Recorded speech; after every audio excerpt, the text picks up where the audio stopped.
Professor, you said a lot of wonderful things about China, and surely they're doing a lot of things right. But how do you reconcile the fact that to make it work for China, it seems to be based on a high level of repression, environmental destruction, censorship, a certain ideological stubbornness? I mean, we've spoken about Hong Kong, the Uyghurs. How do you reconcile that, and why do you think that's? I mean, do you think that's tolerable? Thank you. I'm really glad you asked that question because your question captured very well the Anglo-Saxon media's perception of China.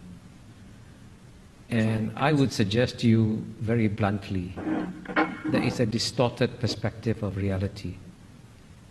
Let's take the first word you use, repression. If the Communist Party of China only relied on repression to stay in power, it would not create the most dynamic economy in the world, right? It is by far the most dynamic economy in the world. It has delivered the fastest growing economy for 30 years. And it has done this by educating the Chinese people to a level and extent that the Chinese people have never been educated ever before. And you say it's repression. You obviously are taking the old Cold War mindset.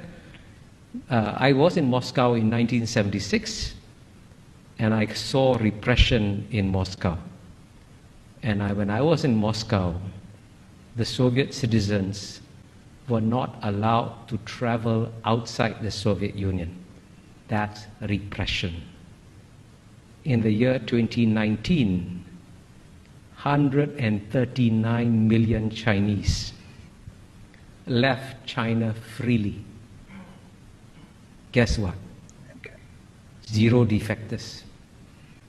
139 million Chinese, right? That's twice the population of the UK. Went back to China. So all your description, when you say environmental degradation, China's climate change policies are far more responsible than those of the United States, which has not once, but twice withdrawn from global environmental protocols. Kyoto Protocol, the Bush administration left 8 years. Paris Accords, Trump administration left 4 years. And you know what? The reason why we're having climate change today is not because of new flows of greenhouse gas emissions from China and India.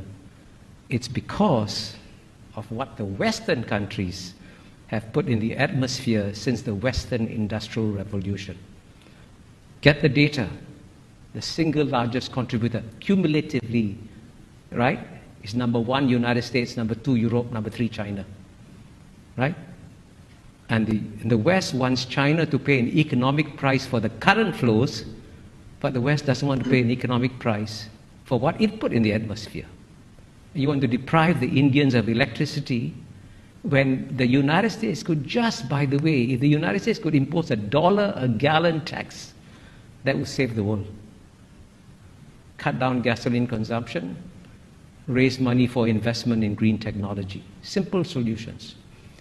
And by contrast, the largest reforestation program in the world is carried out by China. It has already reforested an area the size of Belgium or bigger, right? So all your descriptions capture the natural distortions of China that you get in the Anglo-Saxon media, which violate the rules of the Enlightenment, which say that you must be rational, calm, and objective, especially in understanding your adversary. And if the Chinese were as stupid and as incompetent as you describe them to be, don't worry about them. But I can assure you, you are now dealing with a far more intelligent and rational actor that doesn't fit any of the Anglo-Saxon categories that you applied to them. Please forgive my bluntness.